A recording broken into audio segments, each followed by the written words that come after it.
de ça.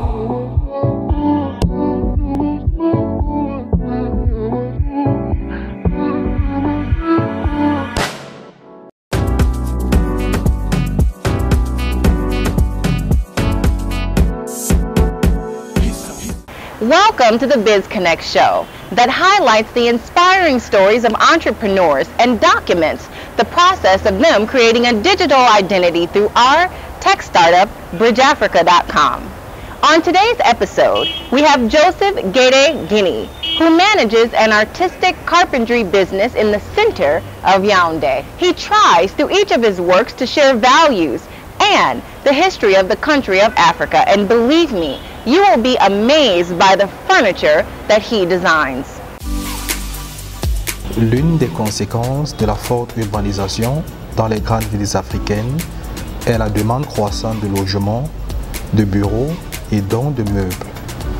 Vous avez d'ailleurs sûrement chez vous soit des meubles industriels, soit des meubles sur mesure faits à la main par un menuisier local, ou encore des meubles importés. Aujourd'hui, nous allons à la rencontre d'un menuisier pas comme les autres qui façonne des meubles qui sont également de belles œuvres d'art. Moi, c'est Gede Guinea Joseph Bertrand Magloire, promoteur du parc meuble design, promoteur aussi des cultures, valeurs et traditions africaines. L'entreprise Parc Meuble existe depuis 1998. L'entreprise est située au carrefour Cantonel et Sotte, derrière la Sainte Église.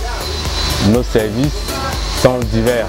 Nous faisons dans l'ameublement, nous faisons dans la menuiserie, nous faisons dans la charpente, nous faisons dans l'artisanat d'art aussi, dans les tabourets pliants, dans les tables pliantes, dans les chaises pliantes, dans le design, uniquement pour faire des créations qui ont créé à l'Afrique, qui ont créé au Made in Cameroun, qui n'est pas toujours valorisé.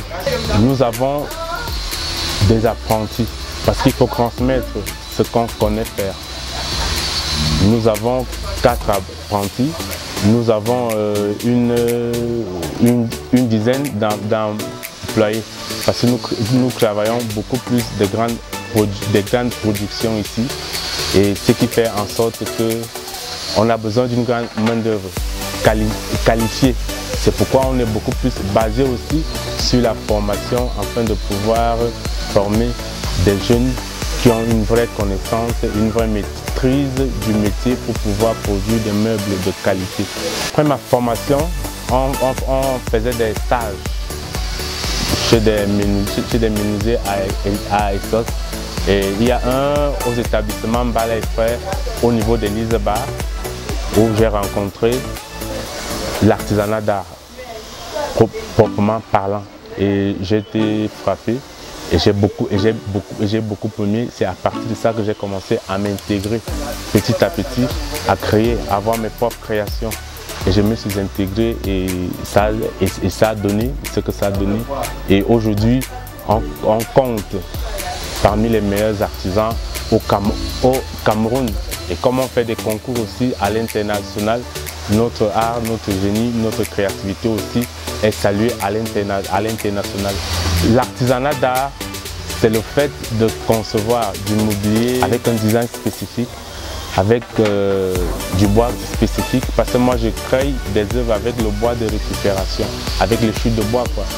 Donc vous allez voir, il y a des tabourets pliants que je crée. Donc j'ai remarqué que dans nos différents ateliers, il y avait trop de chutes de bois qu'on jetait en brousse qui allaient pour le feu. Et puis ça me faisait tellement mal au cœur de voir des chutes de bois avec lesquelles on peut faire de très belles créations. C'est comme ça que j'ai décidé de travailler exclusivement avec ces petites chutes de bois là qu'on jette et qu'on néglige et qu'on ne sait pas quoi faire avec. Moi j'ai décidé de les prendre et de donner une valeur à ça et de créer de belles œuvres que vous voyez là, des tabourets, des tables et beaucoup d'autres choses. Et former beaucoup de jeunes aussi à récupérer ça parce que c'est une richesse immense. C'est une richesse très très immense. Ces chutes de bois qu'on ne considère pas, qu'on pense que c'est juste donc pour le feu. Moi je les récupère et je les transforme et je les donne une valeur. Et ces œuvres-là, elles font le tour du monde. Mes produits les plus demandés sont les tabourets pliants, les tables pliantes, les chaises pliantes. Et puis moi je fais beaucoup plus de créations avec des motifs africains. Parce que quand on parle du Made in Cameroun, et le Cameroun étant l'Afrique en miniature, je fais des créations avec des motifs africains sur des tabourets pliants, sur des tables pliantes qui sont très mobiles, qui sont très accessibles, qui sont facilement rangeables. Donc tu as en même temps sur une œuvre un design, une culture, une mobilité et moins d'espace. Donc tu as un tabouret que tu plies comme celui-là, qui est une valeur en même temps culturelle, en même temps esthétique, en même temps qui te permet d'économiser de l'espace à la maison. Donc tu le plies et tu le mets dans un angle tranquille. Donc, et on fait des œuvres plurielles qui ont plusieurs caractères culturels, traditionnels, design, pratique, mobilité, et on profite aussi pour enseigner. Donc parce qu'il ne faut pas seulement garder ce qu'on a comme talent.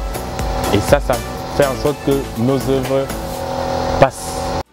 Nguédé Guini Joseph transmet l'histoire du Cameroun et aussi de l'Afrique à travers chaque meuble qu'il conçoit à la main avec ses associés artisans. En dépit du manque de machines et d'outils de menuiserie, il tient à transmettre son savoir et assurer la relève en formant des jeunes stagiaires à être plus créatifs dans la confection des meubles. L'activité principale, c'est l'artisanat d'art. L'artisanat d'art, là, avec cet artisanat d'art-là, on participe au théâtre depuis 2010 et on a fait plusieurs expositions, plusieurs fois au Cameroun comme à l'international aussi. Donc on promeut beaucoup la créativité parce que si nous cherchons un label, il faut avoir une productivité, il faut avoir une créativité. Je travaille avec une dizaine d'associés. Donc on est un peu comme une communauté, un peu comme un GIC, un peu comme une association. Et cette association est née à travers des machines qu'une association avait déposées ici pour qu'on puisse être ensemble. Donc ils avaient déposé une machine pour qu'on puisse se développer. Il y a des menuisiers, il y a des vanniers, il y a des couturiers, il y a des peintres, il y a des dessinateurs, il y a des graphistes. Parce qu'également aussi, il faut pouvoir vendre, mieux présenter. Donc qu'est-ce qu'on fait? Il y a des photographes également aussi. Il faut mieux filmer qu'est-ce qu'on a fait. Il y a des gens qui font dans le marketing. Donc c'est une association où on trouve tout le monde, où tout le monde a une tâche pour pouvoir vendre mieux l'entreprise nationale comme dans l'international aussi. La transformation digitale est aujourd'hui une réalité fondamentale pour les entreprises car, comme Jeff Bezos le disait, il n'y a pas d'alternative à la transformation digitale. Les entreprises visionnaires se tailleront de nouvelles options stratégiques. Celles qui ne s'adapteront pas échoueront tout simplement. Nguédé Guini fait partie de ces entrepreneurs camerounais qui ont vite compris qu'il fallait s'adapter au numérique. C'est dans cette optique qu'il s'est procuré un site web pour son entreprise, Kaku Meubles. Retrouvez-le dorénavant sur koumeuble.bridgeafrica.com. Il faut utiliser l'économie digitale parce que c'est un outil très important. C'est un outil très important actuellement. Quelqu'un qui veut se développer, quelqu'un qui veut se vendre mieux, a l'obligation de passer par l'économie digitale. Les premières difficultés, c'est le manque de matériel d'abord. On n'a pas des machines adéquates pour pouvoir faire avec perfection ce qu'on doit faire. Donc on travaille beaucoup plus à la main. Alors qu'avec des machines adéquates, on ferait des œuvres plus belles, plus perfectionnées, plus mieux finies et en grande quantité. Puisque moi j'ai été formé d'abord à la main, j'ai été formé par des Italiens, des Français et des Allemands qui m'ont formé à la main d'abord. Donc je fais de l'artisanat pur, à la main d'abord. Bon, maintenant, si je peux avoir des machines qui peuvent me permettre de faire des ouvrages, des meubles mieux finis et de bonne quantité aussi, ça me permettrait de mieux me vendre. La commercialisation de mes produits se passe d'abord dans les réseaux sociaux, donc sur Facebook, sur WhatsApp, et puis dans des sites internet qui font également aussi dans la vente des objets en ligne.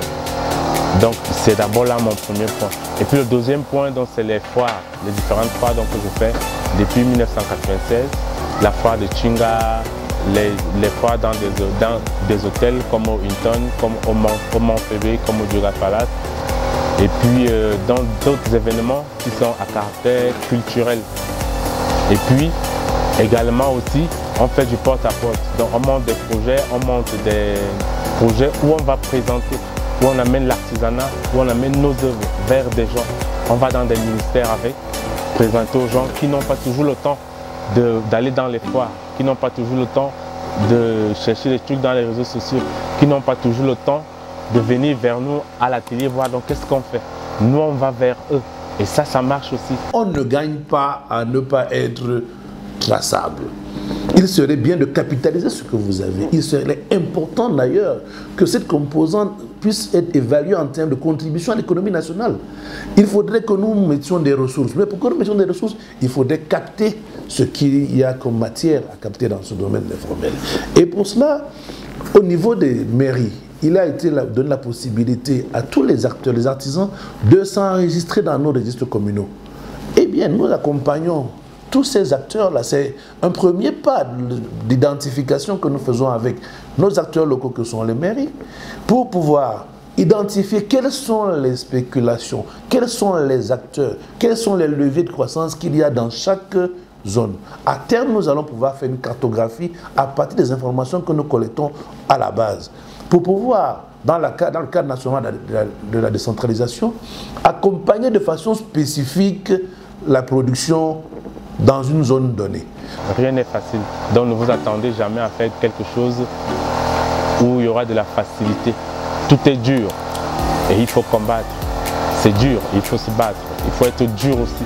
Donc, ceux qui veulent bien se lancer dans l'artisanat d'art, qui veulent bien se lancer dans l'entrepreneuriat, je leur donne tout le courage possible parce que moi, j'ai commencé avec des petits bouts de bois, à monter des petits bouts de bois, à ramasser des choux de bois au sol, en faisant un tabouret pliant, en faisant un deuxième, en faisant un troisième, en faisant un quatrième. Et c'est comme ça que les gens ont commencé à aimer. Jusqu'à, je cuis de 4, j'en ai fait 10, je cuis de 10, j'en ai fait 100. Depuis 1998, je suis à près de 1000 tabourets déjà produits. Alors qu'au départ, je n'avais pas cette lumière. J'avais pas cette possibilité. C'est avec la persévérance, c'est avec la foi. Il faut croire en toi. Il faut croire en ce que tu fais. Il faut te donner un objectif. Il faut te donner des moyens. Et rien n'est facile. C'est dur d'entreprendre dans notre pays. C'est dur d'entreprendre pour un jeune. Mais il faut croire. Il faut te donner des objectifs. Il faut te donner le temps. Il y a des échecs aussi. Et malgré ces échecs-là, il faut les traverser, il faut te lever, il faut avancer sur l'objectif que tu t'es fixé. Pour trouver Kpakou Meuble Design dans les réseaux sociaux, vous mettez adresse Facebook, Kpakoum. Là, c'est notre page Facebook. Bon, maintenant, l'adresse Facebook, c'est Ngedengini, Joseph Bertrand Magloire. Il y a beaucoup d'autres sites. Il y a des agences au Canada avec lesquelles on travaille, qui font la promotion de nos œuvres là-bas. Il y a des agences au Luxembourg qui font aussi également la promotion de nos travaux là-bas. Désormais, vous pouvez trouver Kpakou Meuble Design sur kpakoum.bridgeafrica.com. We really hope that you enjoyed today's show. Now take a look at his website on bridgeafrica.com and order yourself some products right now. Connectivity is productivity.